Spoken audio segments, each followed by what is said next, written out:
I'm Chanel, and today we are looking at the Botanical Inspirations by Lynn Arajuo, I think. This is a mass market deck. It has 44 cards, a 100-page illustrated guidebook, a fold-out guide, and a drawstring organza pouch. So this opens this way, like that.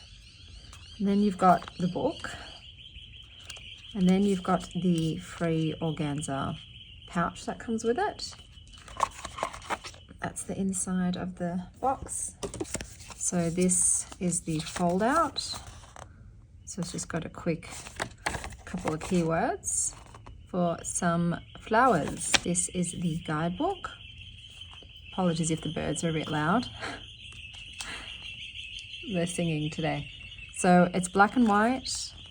So it's just very briefly introduction, and then it gets into the flowers. So you've got the name, and then I'm guessing the Latin name, symbolism, the quote that goes with it, I guess, about the flower, and an inspirational message.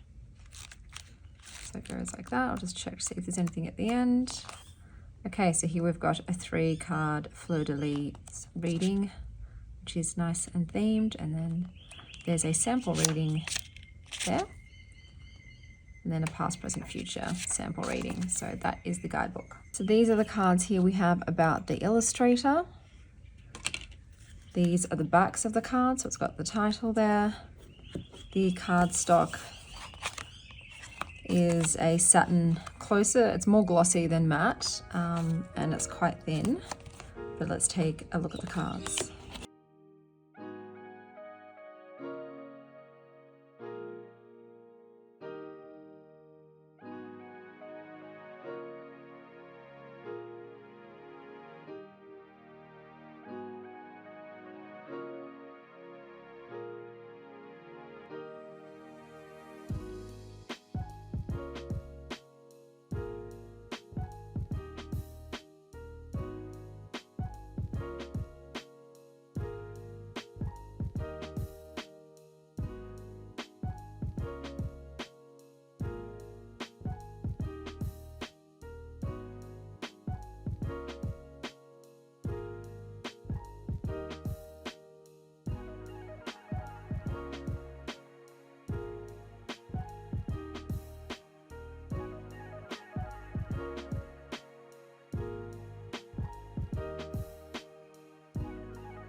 Okay, so with shuffling, a little stiff, but it's okay. It's fine. It's fine.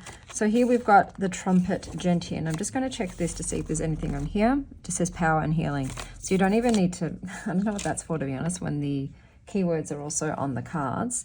So you've got the name of the flower, the scientific or Latin name, the keywords, and then the quote as well. So it's a lot of information just on the card itself. So let's have a read of the guidebook. So you've got trumpet gentian, and you've got gentiana acorus. The symbolism is power and healing. To get what you love, you first have to be patient with what you have. The gentian flower takes its name from Gentius, the king of Illyria. According to legend, Hungary was suffering the ravages of a long, devastating plague. In a desperation, the king shot an arrow into the air, hoping it would guide him to a cure for his ailing subjects. The arrow landed in the heart of the gentian plant, which did indeed provide a cure for the plague.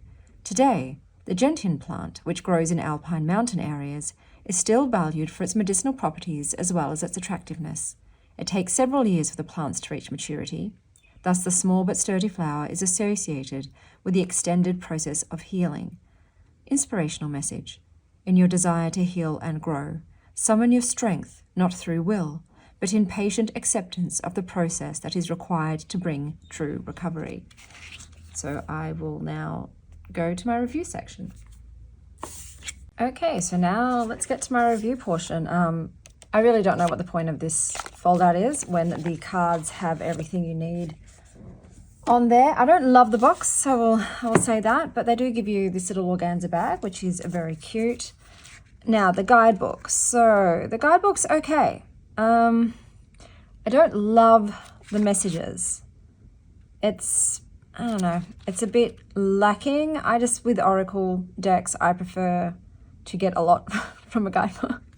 I want a substantial sort of message, whereas this really is both, it's that much.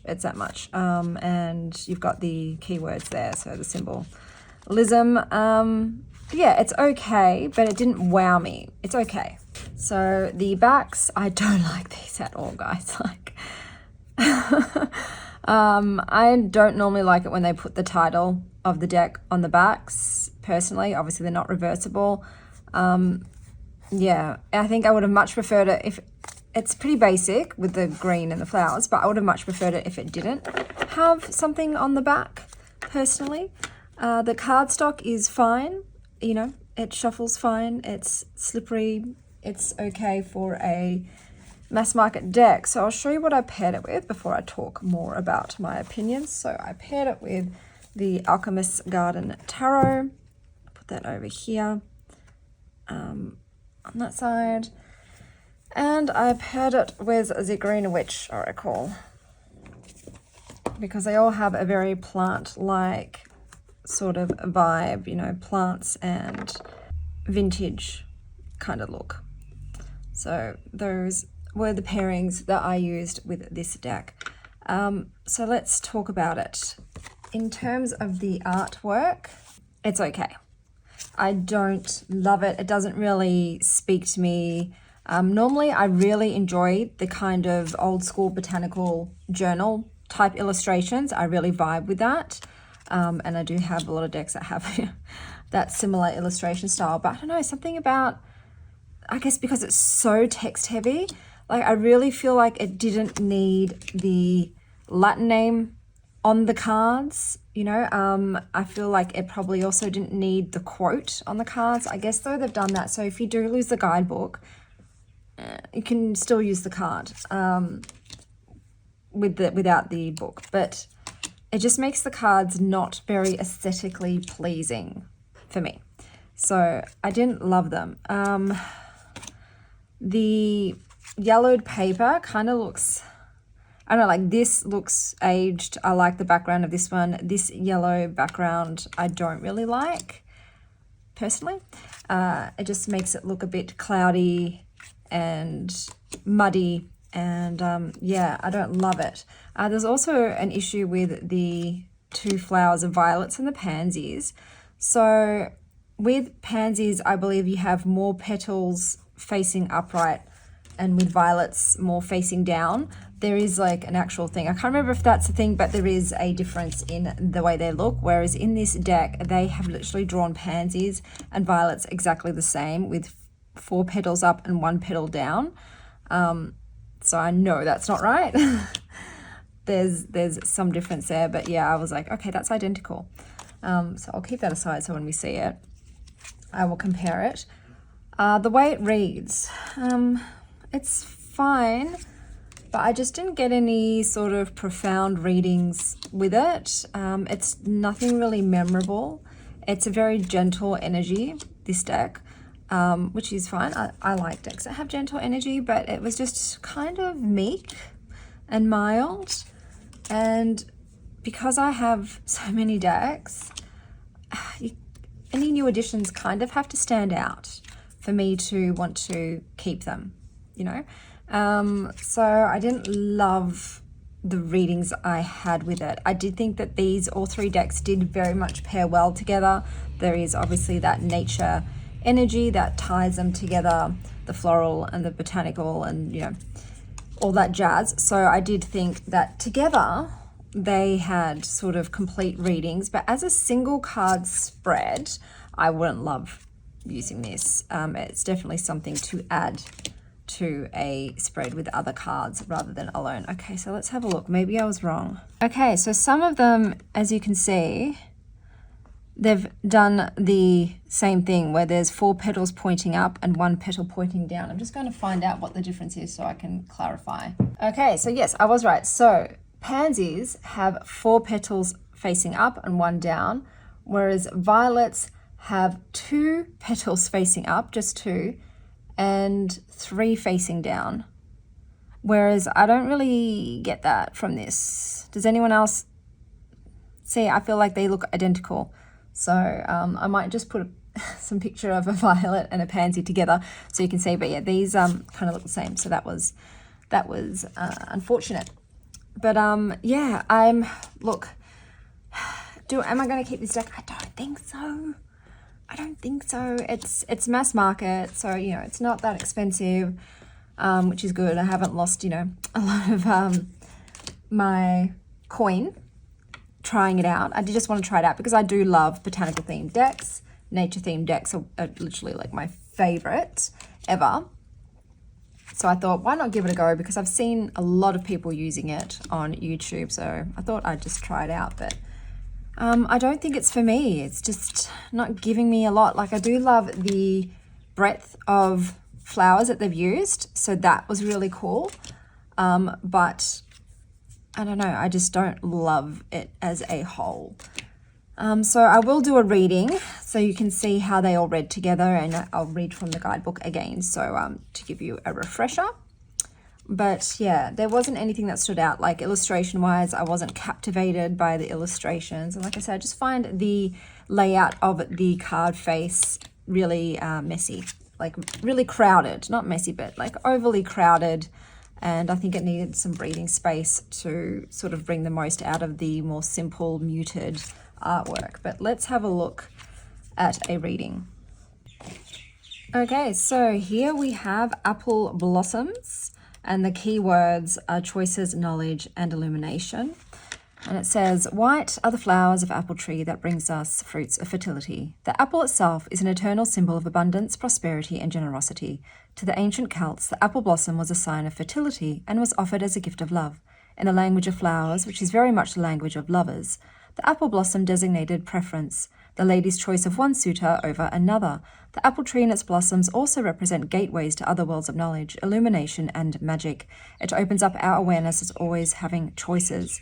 So the inspirational message is that apple blossom brings the gift of illumination. Once you have opened your eyes and your heart to the real abundance all around, you free yourself from the illusion that you were lacking for anything.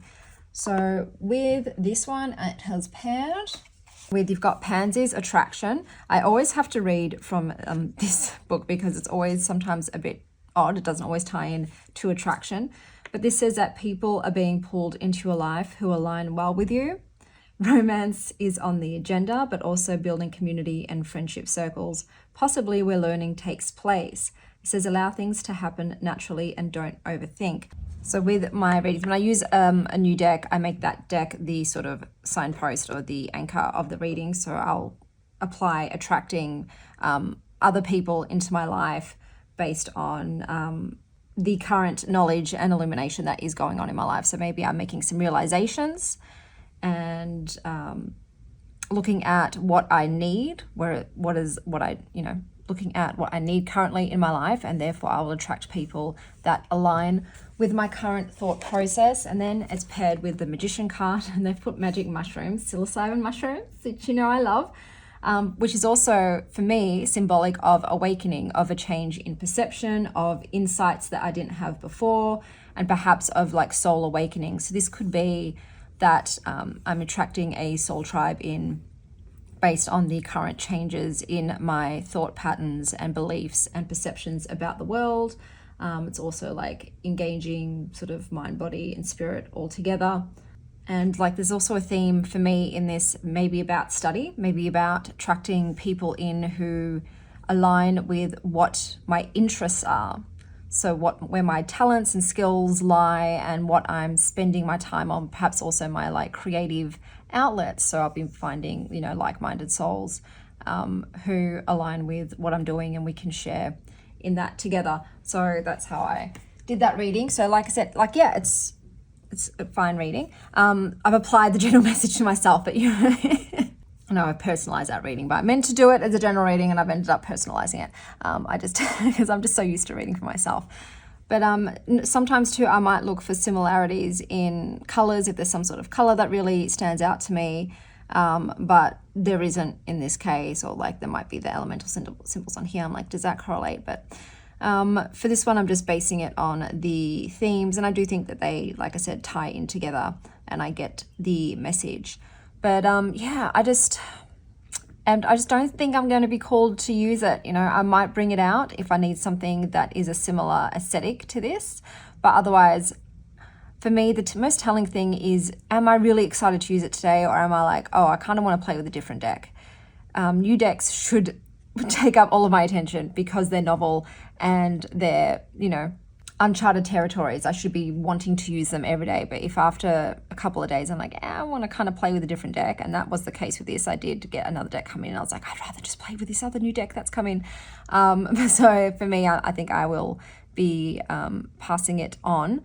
But it's like I said, there's nothing really inherently wrong. It's just I'm not in love with it. That's all it is. And I am trying to keep my collection very curated and not expansive. Maybe in the future, if I had the space, I would keep it to have on hand. So if I did need an aesthetic option like this, I would go bring it out. Or if there was a VR that was on a theme that this would suit for, I would. But this is definitely not a deck that I would have sort of accessible for, all the time. I wouldn't be called to use it. I would only be called to use it for very specific things. So that was the Botanical Inspirations. I hope that wherever you are having an inspirational morning, afternoon, or evening. And as always, stay wild, star child.